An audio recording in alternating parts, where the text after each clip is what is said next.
when Mr. Smith was living the last of his life in a nursing house. One day he appeared to be very sad and depressed. Nurse Lisa asked if there was anything wrong. "Yes, Nurse Lisa," said Mr. Smith. "My private parts died today and I am very sad." Knowing her patients were forgetful and sometimes a little crazy, she replied, "Oh, I'm so sorry, Mr. Smith. Please accept my condolences."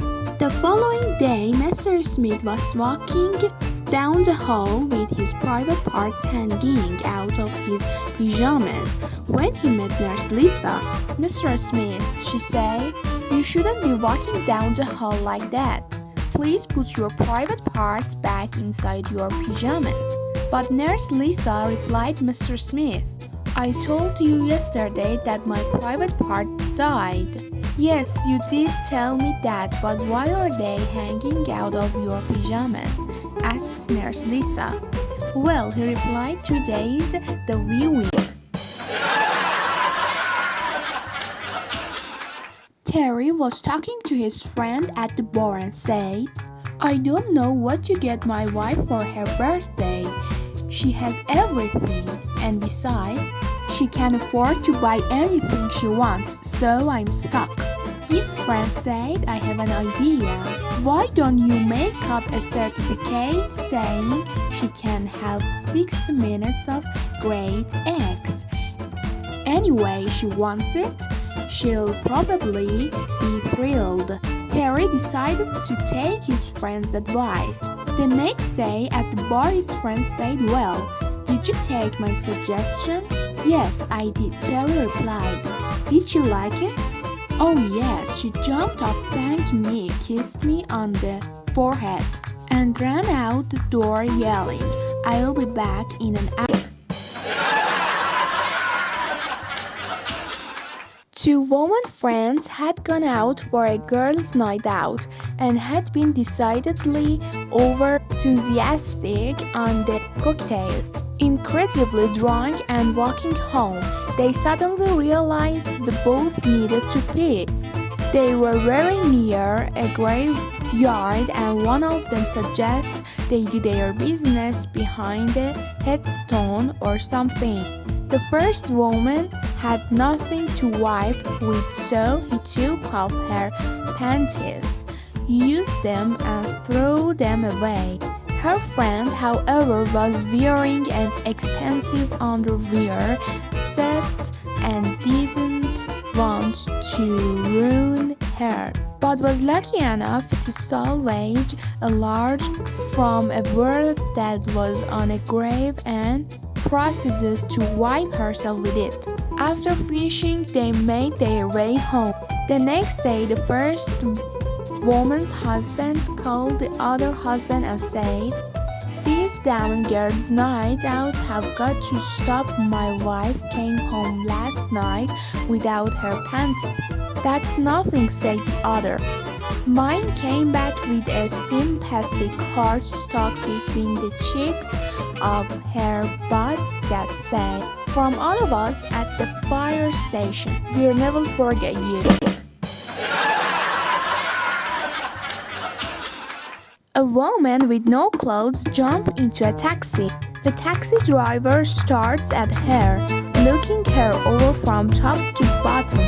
The woman is offended and asks the taxi driver, "What's the matter?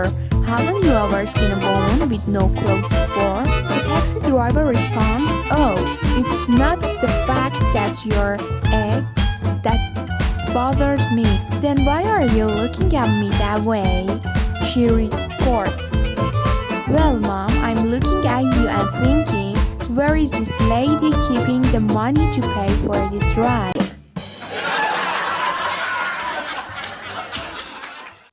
A young female teacher was giving an assignment to her class one day. It was a large assignment, so he started writing high up on the chalkboard. Suddenly, there was a giggle from one of the boys in the class. She quickly turned and asked, "What's so funny, Tony?" "Well, miss, I just saw one of your garters "Get out of my classroom," she yelled. "I don't want to see you for 3 days." The teacher turned back to the chalkboard, realizing she had forgotten to title the assignment. She reached to the very top of the chalkboard. Suddenly, there was an even louder giggle from another male student. She quickly turned and asked, "What's so funny, John?" "Well, miss, I just saw both of your garters again," she yelled. "Get out my classroom." This time the punishment was more severe. "I don't want to see you for 3 weeks." Embarrassed and frosted, she had dropped the chalk when she turned around again, so he bent over to pick it up. This time there was a burst of laughter from another male student. She quickly turned to see Nick leaving the classroom. "Where do you think you are going?" she asked. "Well, miss, from what I just saw, my school days are over."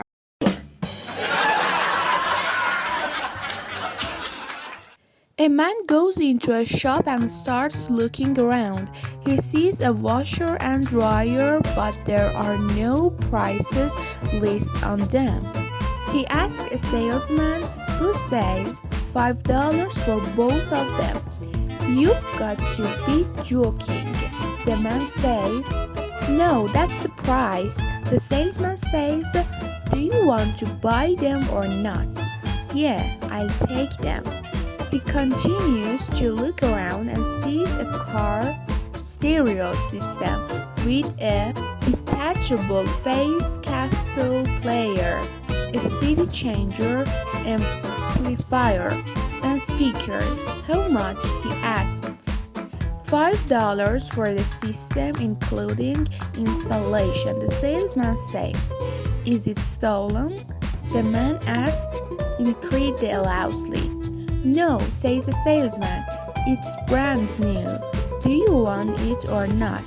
"Certainly," the man says. He looks around some more. As the salesman is ringing up the purchase, the man asks him, "Why are your prices so cheap?" The salesman says, "Well, the owner of the shop is at my house right now with my wife, and what he's doing to her, I'm doing to his business."